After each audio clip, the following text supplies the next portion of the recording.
매일 성경과 함께하는 지구촌 아침 묵상입니다. 7월 29일 오늘의 말씀은 요한계시록 18장 20절에서 19장 10절의 말씀입니다. 하늘과 성도들과 사도들과 선지자들아 그로 말미암아 즐거워하라. 하나님이 너희를 위하여 그에게 심판을 행하셨음이라 하더라. 이에 한 힘센 천사가 큰 맷돌 같은 돌을 들어 바다에 던져 이르되 큰 성 바벨론이 이같이 비참하게 던져져 결코 다시 보이지 아니하리로다. 또 검은고 타는 자와 풍류하는 자와 퉁소 부는 자와 나팔 부는 자들의 소리가 결코 다시 내 안에서 들리지 아니하고 어떠한 세공업자든지 결코 다시 내 안에서 보이지 아니하고 또 맷돌 소리가 결코 다시 내 안에서 들리지 아니하고 등불 빛이 결코 다시 내 안에서 비치지 아니하고 신랑과 신부의 음성이 결코 다시 내 안에서 들리지 아니하리로다. 너의 상인들은 땅의 왕족들이라. 내 복술로 말미암아 만국이 미혹되었도다. 선지자들과 성도들과 및 땅 위에서 죽임을 당한 모든 자의 피가 그 성중에서 발견되었느니라 하더라. 이 일 후에 내가 들으니 하늘에 허다한 무리의 큰 음성 같은 것이 있어 이르되 할렐루야 구원과 영광과 능력이 우리 하나님께 있도다. 그의 심판은 참되고 의로운지라. 음영으로 땅을 더럽게 한 큰 음녀를 심판하사 자기 종들의 피를 그 음녀의 손에서 갚으셨도다 하고 두 번째로 할렐루야 하니 그 연기가 세세토로 올라가더라. 또 24장로와 네 생물이 엎드려 보좌에 앉으신 하나님께 경배하여 이르되 아멘 할렐루야 하니 보좌에서 음성이 나서 이르되 하나님의 종들 곧 그를 경외하는 너희들아 작은 자나 큰 자나 다 우리 하나님께 찬송하라 하더라. 또 내가 들으니 허다한 무리의 음성과도 같고 많은 물소리와도 같고 큰 우레소리와도 같은 소리로 이르되 할렐루야 주 우리 하나님 곧 전능하신 이가 통치하시도다. 우리가 즐거워하고 크게 기뻐하며 그에게 영광을 돌리세. 어린 양의 혼인 기약이 이르렀고 그의 아내가 자신을 준비하였으므로 그에게 빛나고 깨끗한 세마포 옷을 입도록 허락하셨으니 이 세마포 옷은 성도들의 옳은 행시이로다 하더라. 천사가 내게 말하기를 기록하라. 어린 양의 혼인 잔치에 청함을 받은 자들은 복이 있도다 하고 또 내게 말하되 이것은 하나님의 참되신 말씀이라 하기로 내가 그 발 아래 엎드려 경배하려 하니 그가 나에게 말하기를 나는 너와 및 예수의 증언을 받은 내 형제들과 같이 된 종이니 삼가 그리하지 말고 오직 하나님께 경배하라.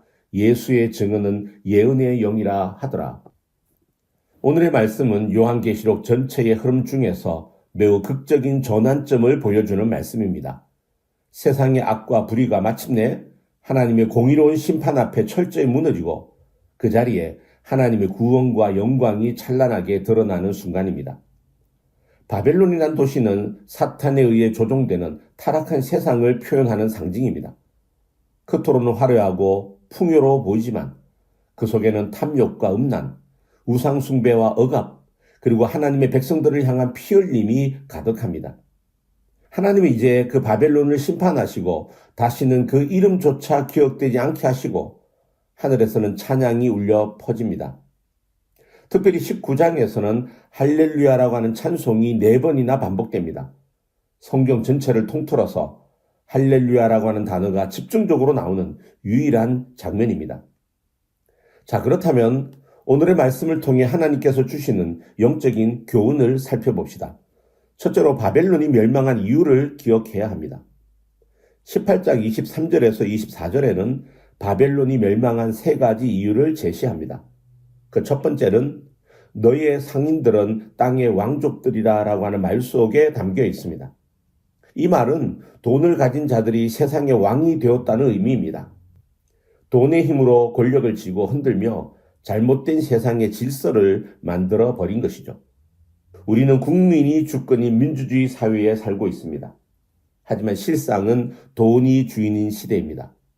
돈이 힘과 권력의 원천이 되고 돈이 우상이 된 세상 속에서 하나님의 주권은 점점 더 밀려나고 있습니다. 여러분, 그리스도인은 이 세상의 가치관을 그대로 따르지 않습니다. 우리는 돈이 주인인 삶이 아니라 하나님이 주인이신 삶을 살아야 합니다. 돈이 신처럼 떠받들어지는 이 세상에서 나는 누구를 섬기며 누구를 주인으로 모시고 있는지를 스스로 물으며 우리의 신앙을 다시 점검해야 합니다. 두 번째 이유는 내 복술로 말미암아 만국이 미혹되었기 때문이다라고 말합니다. 복술은 단순한 점이나 마술이 아닙니다. 사탄의 힘과 속임수를 빌려 하나님의 권능을 흉내내고 사람들 미혹하게 하는 모든 문화와 영향력을 가리킵니다. 화려한 이미지, 감각을 자극하는 음악, 온갖 자극적이고 세속적인 콘텐츠들이 이미 우리 마음을 장악하고 있습니다. 처음엔 재미있고 매력적으로 보일 수 있습니다. 하지만 어느 순간 우리를 하나님으로부터 아주 조금씩 멀어지게 만듭니다. 신앙은 희미해지고 하나님과의 거리감은 깊어지고 우리의 영혼은 서서히 병들어 갑니다. 24절에서는 바벨론이 멸망한 세 번째 이유를 말하는데 선지자들과 성도들과 및 땅 위에서 죽임을 당한 모든 자의 피가 그 성 중에서 발견되었느니라고 기록되어 있습니다. 바벨론은 하나님의 사람들을 핍박하고 믿음을 조롱하며 결국 수많은 순교자들의 피를 흘리게 했습니다. 하나님은 그 피를 절대로 잊지 않으십니다. 오늘날 우리는 피를 흘려야 하는 순교의 시대에 살고 있지는 않지만 신앙을 타협하라는 유혹은 이전보다 더 교모하고 강력하게 다가옵니다. 하나님을 떠나 믿음을 내려놓으라는 속삭임, 믿음으로 살지 못하게 하는 수많은 장애물들이 우리를 흔들고 있습니다. 우리는 깨어야 합니다. 내 안에 바벨론의 흔적은 없는지, 내 안에 만몬의 신이 자리 잡고 있지는 않은지, 세속적 문화에 영혼을 내어주고 있지는 않은지 돌아봐야 합니다. 두 번째로 주시는 교훈은 혼인잔치를 기다리며 살아야 한다라는 것입니다.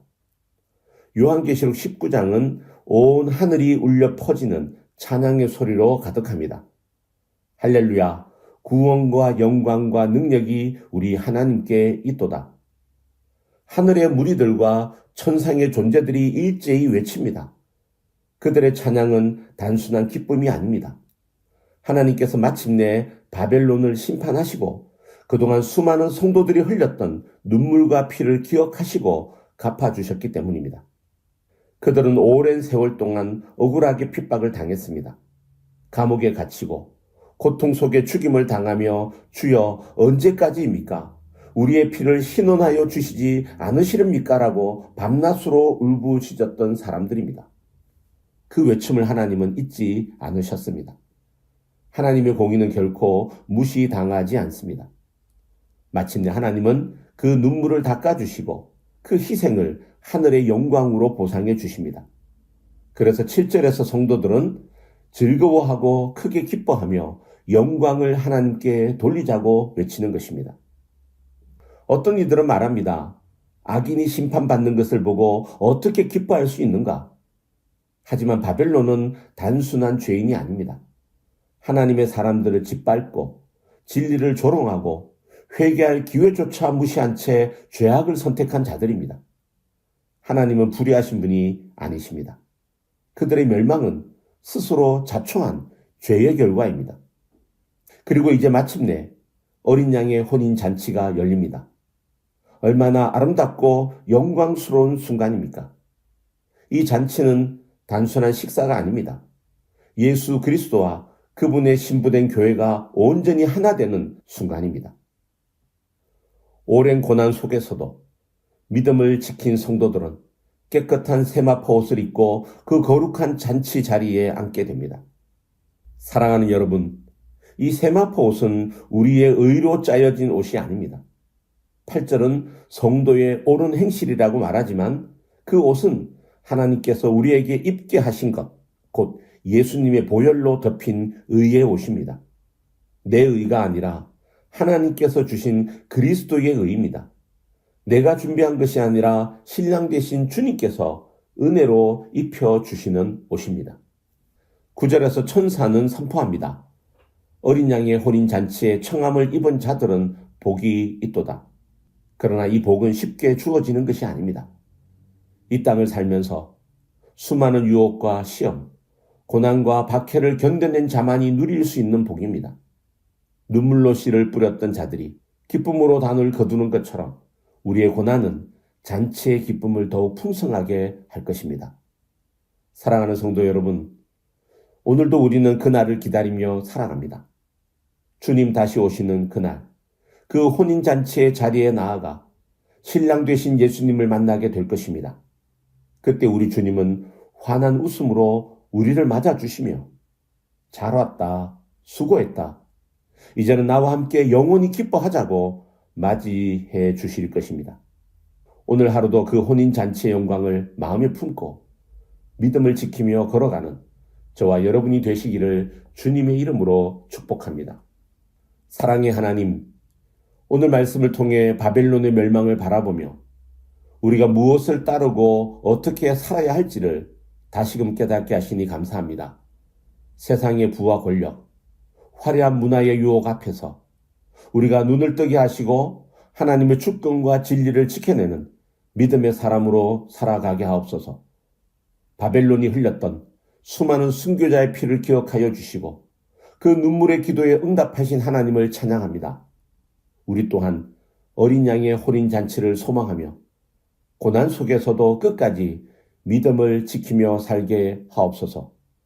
내 의가 아니라 주님의 은혜로 입혀주신 세마포 옷을 입고 그 영광의 자리에 설 수 있도록 날마다 정결하게 감사하게 살게 하옵소서. 예수님의 이름으로 기도드립니다.